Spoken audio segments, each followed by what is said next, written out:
જય માતાજી મિત્રો, આજે છે રનિંગનો નવમો દિવસ. તો જાગીને ભાઈ ઊભા થઈ ગયા છે. ભાઈબંધ નથી આવ્યો અને પગમાં દુખ્યું એટલે આજે આપણે એકલા જવાનું છે રનિંગ કરવા.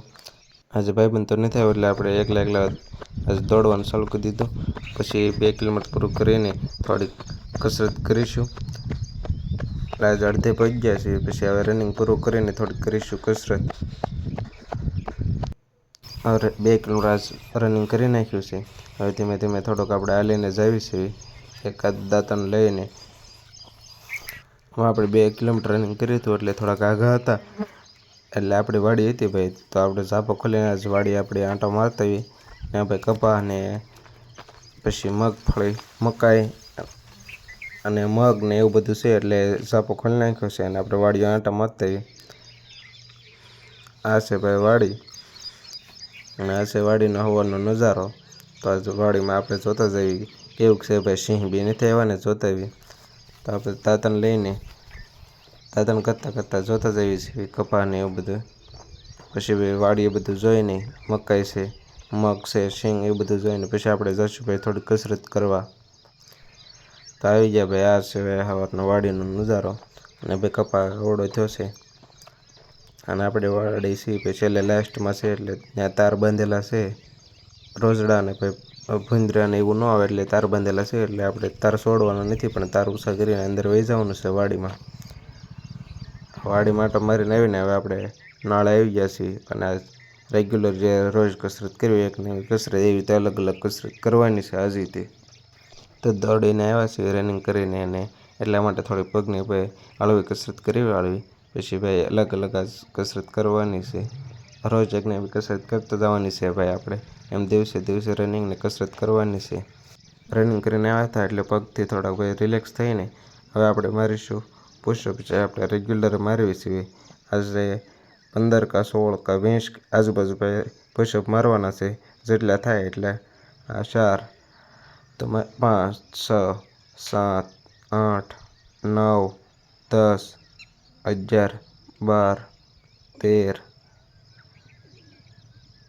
થોડોક આરામ કરીને થોડાક પાછા પુશઅપ મારીશું. 14 15 16 17 18 પાછા થોડાક આરામ કરીને પુશઅપ મારીશું. 19 20 21 22 23 આજે ભાઈ મારે છે 23 પુશઅપ. એમ દિવસે દિવસે પુશઅપ પણ આપણે મારવાની સંખ્યા વધારતા રહીશું. હવે આપણે બીજી કરીશું કસરત. બીજી કસરતમાં છે ભાઈ આવી રીતે થોડાક પગ છે એ જુદા રાખીને પછી આ ડાબો હાથ છે એ જમણા પગને, જમણો હાથ છે એ ડાબા પગને અંગૂઠે અડાડવાનો છે અને શરીર એવી રીતે ફેરવતું જવાનું છે. આ છે આપણી બીજી કસરત. આ પણ આપણે નોર્મલ કસરત કે જે એક રોજ ડેલી કરવી છે જેના લીધે કડની કસરત થાય છે. એટલા માટે આ ભાઈ વારાફરતી આપણે કસરત કરતી રહેવાની છે. એવી રીતે એક હાથ છે એ બીજા પગને અડાડવાનો, ડાબો હાથ છે જમણા પગને એવી રીતે અડાડવાનો છે. હવે એ કસરત પૂરી કરીને ભાઈ આપણે પથ્થર તોડની કસરત એટલે કે પથ્થર ઉચકાવવાનો છે. આજે ભાઈ નાનો પથ્થર નહીં પણ મોટો પથ્થર લઈને 2 હાથે થઈને છાતી સુધી લાવીને ઉપર લઈ જવાનો છે. એવા થોડાક આના ભાઈ આપણે પ્રોપર આવી રીતે કરવાનું છે વારાફરતી. અને પથ્થર ભાઈ વજનદાર હોય છે એટલે ધીમે ધીમે કરવાનું હોય છે. વાગી ન જાય અને પથ્થર હાથમાંથી પડી ન જાય એનું ખાસ ધ્યાન રાખવાનું હોય છે. આવી રીતે પથ્થર છે એ આપણે સાથે લાવીને પછી માથે લઈ જવાનું, પછી નીચે લાવવાનું, એમ વારાફરતી ફેરવવાના છે. વજનદાર પથ્થર ઉચકાવાને લીધે ભાઈ હાથના હાડકાં છે એ મજબૂત થાય છે.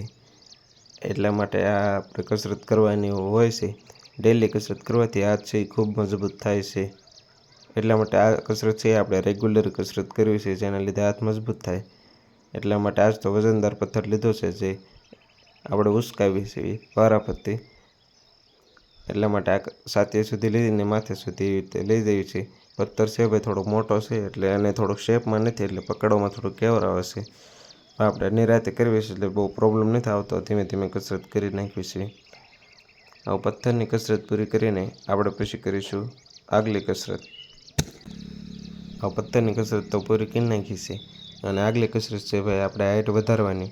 જેમાં એવી રીતે શરીર છે એ ખેંચીને હાથ ઊંચા કરીને પગના પસા ઉપર રહીને આવી રીતે ખેંચાવવાનું છે અને થોડુંક હાલવાનું છે. પાછું ઘડીક રિલેક્સ થઈને હાથ છે ઉપર રાખીને ખેંચાવવાનું છે અને પોસા ઉપર ઊભું રહેવાનું છે. શરીર ખેંચાય એ રીતે આપણે ટ્રાય મારવાની છે. આના લીધે હાઇટ વધે છે. બને તેટલું માથે આપણે હોલ્ડ કરી રાખવાનું છે અને પછી ધીમે ધીમે હાલવાનું છે, જેના લીધે હાઇટ વધે છે. આવી રીતે આપણે હાથ છે માથે ખેંચીને થોડુંક હાલવી છે. પાછું ઘડીક રિલેક્સ થઈને હાથ માથે કરીને અને આખું શરીર ખેંચાય એ રીતે કરીને હાલવાનું છે. આ કસરત કરીને આપણે મારીશું આજે સીટઅપ મારવાથી પેટની ચરબી છે એ ઘટી જાય છે અને સિક્સપેક છે એ ધીમે ધીમે બનવા માંડે છે. એટલે આપણે સીટઅપ મારવાના છે. એટલા માટે આજ ભાઈબંધ તો નથી આવ્યો એટલે પગ ઓછા થાય પણ થોડુંક હાલ છે આજ હકાલી લઈશું. આવી રીતે ભાઈ પગ આવી રીતે રાખીને હાથ છે એ પાછળ માથાની પાછળ રાખીને ધીમે ધીમે ઊંચું થવાનું છે.